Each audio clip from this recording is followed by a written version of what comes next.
এমন অনেক কিছু আছে যা আমরা প্রতিদিন পাই, কিন্তু এসবের মূল্য খেয়ালই করি না। আমাদের সুস্থতা, আমাদের পরিবার, আমাদের মাথার উপর ছাদ, এসবই কারো কারো জীবনের স্বপ্ন, তাদের প্রার্থনা। তাই একটু থামুন, ভেবে দেখুন কি কি নেই, বা জীবনে কি করতে পারতেন তা নিয়ে আফসোস না করে জীবনে যা আছে তা নিয়ে কৃতজ্ঞ হন। ভবিষ্যতের জন্য সুন্দর পরিকল্পনা করুন। কৃতজ্ঞতা আমাদের দৃষ্টিভঙ্গি বদলে দেয়, বুঝিয়ে দেয় আমরা কতটা আশীর্বাদ প্রাপ্ত। আজকের দিনটিকে মূল্য দিন, কারণ আজকের দিনটি একটি উপহার আপনার জীবনে। হয়তো কাল এই দিনটি পাবেন না।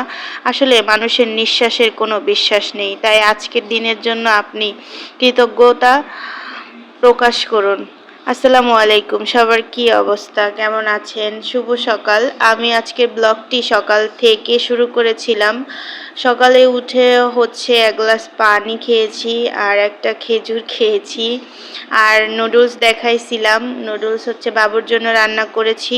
ভেবেছিলাম রুটি বানাবো, ভাজি করব, ওগুলো ব্লগটা শেয়ার করব, কিন্তু ওই ব্লগটা শেয়ার করলে কি হবে, ভিডিওটা অনেক বড় হয়ে যাবে। তো যতটুকু ভিডিও শেয়ার করলাম, অনেকে আছো লাইক না দিয়ে ভিডিও দেখো। যদি ভালো লাগে তাহলে পুরো ভিডিওটা একটু লাইক দিয়ে দেখে নিও। আর যাদের লাইক ব্লকে থাকে তারা তো অন্য বিষয়, কিন্তু লাইকের উপর ডিপেন্ড করে এখন অনেকেরই ইনকাম ধরে, জানো। আচ্ছা, যাই হোক, সকালে অনেক কাজ থাকে, তো সবগুলা কাজ শেষ করে তোমাদের সাথে ছোট্ট একটি মিনি ব্লগ ভিডিও শেয়ার করলাম। তো সবজি কাটতে কাটতে ভাবলাম যে ব্লগটা হয়তো অনেক বেশি বড় হয়ে যাবে, এজন্য সবজি কাটা রেখে আমি এখানে ফ্রিজ থেকে হচ্ছে মাছ, মাংস, এটা হচ্ছে পোয়া মাছ, চট্টগ্রামে পোয়া মাছ, আর এটা হচ্ছে আমার আলিফ বাবুর জন্য হচ্ছে চিকেন। মানে ওর জন্য আমি 6 টুকরা করে চিকেন রেখে দিই, ছোট ছোট পোলটাই করে।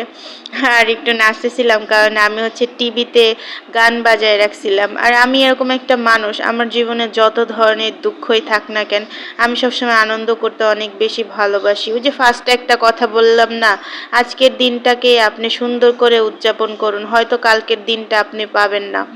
এজন্যই সবসময় আনন্দে থাকা ভালো।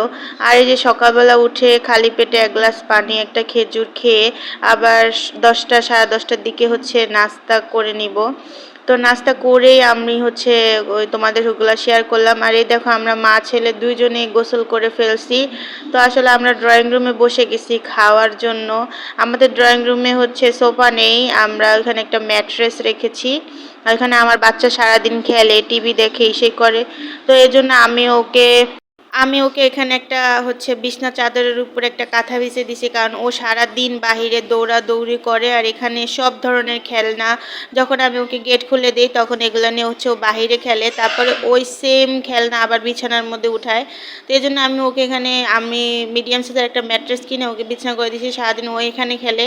আর রাত্রে হচ্ছে বেডে গিয়ে ঘুমায়। তো আমি এখানে ওকে খাবারটা দিয়ে দিলাম, চিকেন রান্না করছি ওর জন্য। তা আমরা গোসল টোসল করে খাবারের জন্য রেডি হয়ে গেছি, আমিও খাবো বাবুকে খাওয়াইতে। আর এখানে খাবারটা তো অনেক সময় মানে শেষ হয়ে যাচ্ছে, ওকে খাওয়াইতে পুরা 2 ঘন্টা লাগে আমার। মানে ও খাবার নিয়ে অনেক বেশি জ্বালায়। আর আমি এই যে গোসল টোসল করে বসে আছি, আমারও ক্ষুধা লেগেছে। সকালে নাস্তা খেয়েছি 10টার দিকে, আর এখন বেলা 2টা বেজে গেছে। তো আমাদের জন্য দোয়া করো। আল্লাহ হাফেজ। আজকের ভিডিওটা এই পর্যন্তই।